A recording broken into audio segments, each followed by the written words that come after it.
people should know that our firm handles premises liability case, otherwise called slip and fall cases. These cases are very, very difficult to prevail on in Virginia, and there are very few lawyers who really eagerly take those cases. We have been pretty successful in representing people who are injured in falls. And despite the old joke about people slipping on banana peels, people get very seriously hurt in these slip and fall cases. Usually it involves a rotator cuff injury or a knee or back or arm injury when they're falling. And it's not uncommon to see over $100,000 worth of medical bills incurred to cure these injuries. And particularly shoulder injuries, rotator cuff injuries, are not easily cured. They can make you partially better, but you never return to what you were. The way the injury occurs is when people reach out like this to catch themselves and fall, and they pinch the tendons that attach to the muscles in your shoulder and that attach to your lower arm, and in severe cases can completely sever those, which entails a limitation of motion as to about the shoulder level. If you fall and cannot raise your arm above shoulder level, then you have a rotator cuff injury of some kind, and it usually needs pretty immediate treatment to cure. There are, in my evaluation, I have to make sure that we can cover 4 bases in order to have make your case viable in a court. We have to, first of all, you have to know what caused you to fall. If you don't know what caused you to fall, then really we cannot help you. Most people always do. You don't know before the fact, but you will probably know after the fact what caused your fall. The next 2 problems or hurdles that we have to overcome, we have to prove that the owner of the business or the premises where you fell knew about the condition that caused your fall or should have known about it.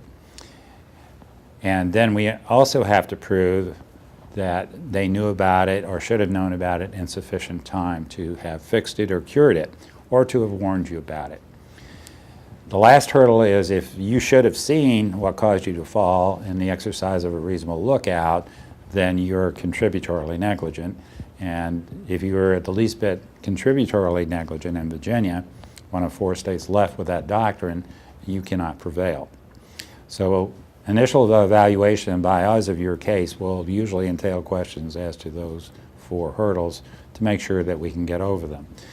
Often we don't know when we take your case that we can get over the notice to the property owner and the warning time provisions.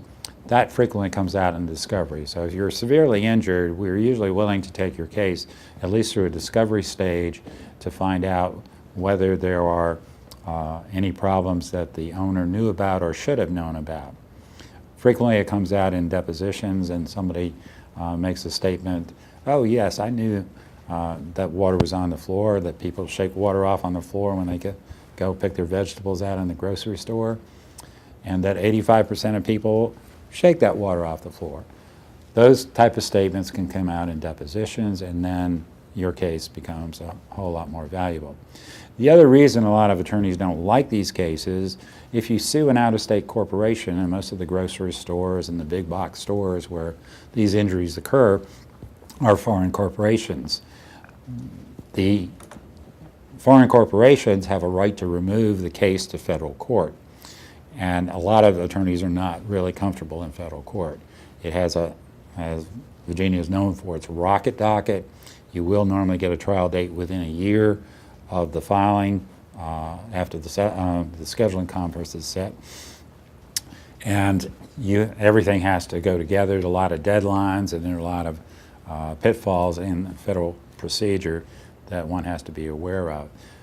That said, we are frequently in federal court. We handle a lot of cases against out-of-state corporations, and we feel very comfortable there. And we have done very well for our clients in the most part. Of course, not all cases are winnable, particularly these hard cases, but we enjoy handling those cases if you happen to be one of the people who got severely hurt in a premises case where you fell or were injured by some other means.